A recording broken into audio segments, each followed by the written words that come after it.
In the final lesson of this part of the course, we will learn about personal pronouns. Personal pronouns have one job: to replace the nouns which have already been mentioned before. Zum Beispiel: Anna und Karl sind Studenten. Sie wohnen in einer Wohngemeinschaft. Just like in English, I becomes me, he becomes him, or she becomes her. Personal pronouns in German change according to the case, gender of the noun as well. We already know the personal pronouns in nominative case. I'm sure they're pretty much tattooed in our minds by now, but we'll still review them once more. So, the nominative personal pronomen are ich, du, sie, es, ihr, wir, sie, and sie.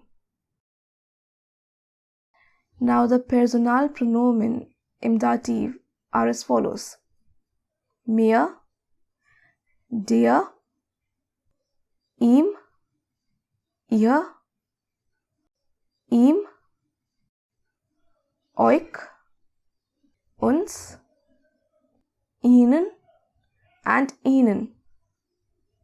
Once again, mir, dir, ihm, ihr, ihm, euch, uns, ihnen, and ihnen. One nice thing I find about German is that it gives you hints. Yeah? So if you're using a dative preposition, you know that the personal pronomen after it has to be dative too.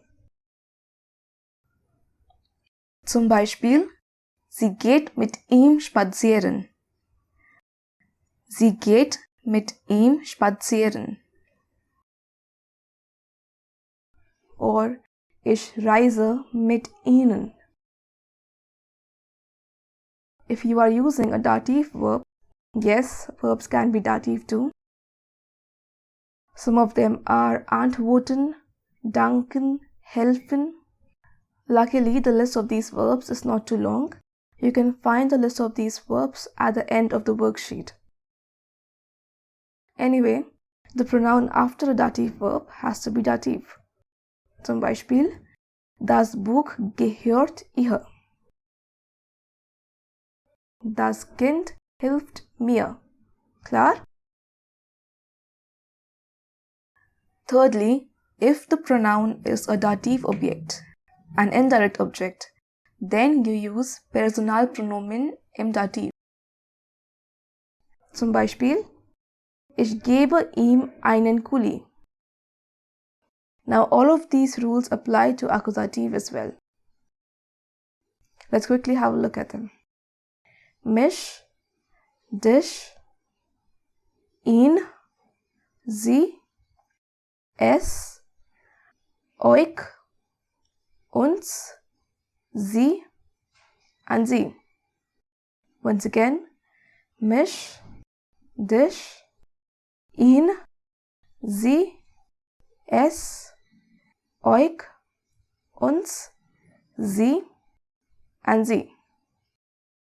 You can use them when either the pronoun is an accusative object, a direct object, like: Hast du einen Bleistift? Ja, ich habe ihn. Or when a pronoun is put after the accusative preposition. Zum Beispiel: Die Blumen sind für dich. Simple, isn't it? Now, for all those wondering where are the personal pronouns in genitive case, you can all breathe a sigh of relief because there are no personal pronouns in genitive case. Here is a surprise question for you though. Korrigieren Sie den Satz. Correct the sentence.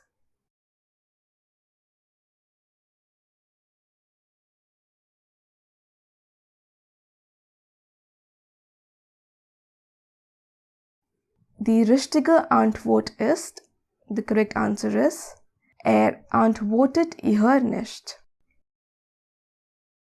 Before concluding this topic, I want to discuss one common mistake that most students make, which is to use the personal pronoun es to replace every non-living thing. Now, I don't blame them because that's how it's done in English, right? But in German, gender plays a very important role. If a noun, even though it's non-living, is masculine, then a masculine personal pronoun, ihn or ihm, depending on the case, is used to replace it. Let's read this example to understand better. Das ist ein Laptop. Ist modern. Ich kaufe ihn. See how instead of using es, we are using the masculine pronouns for the masculine noun laptop. The same rule applies to other nouns as well. Let's take a feminine noun this time. Das ist eine Waschmaschine. Sie ist günstig. Ich kaufe sie. Simple, right? Now, if we take a neutral noun, then we will use es. Das ist ein Messer. Es ist scharf. Ich kaufe es. Klar? Now, here is the question for you. Fill in the correct pronoun.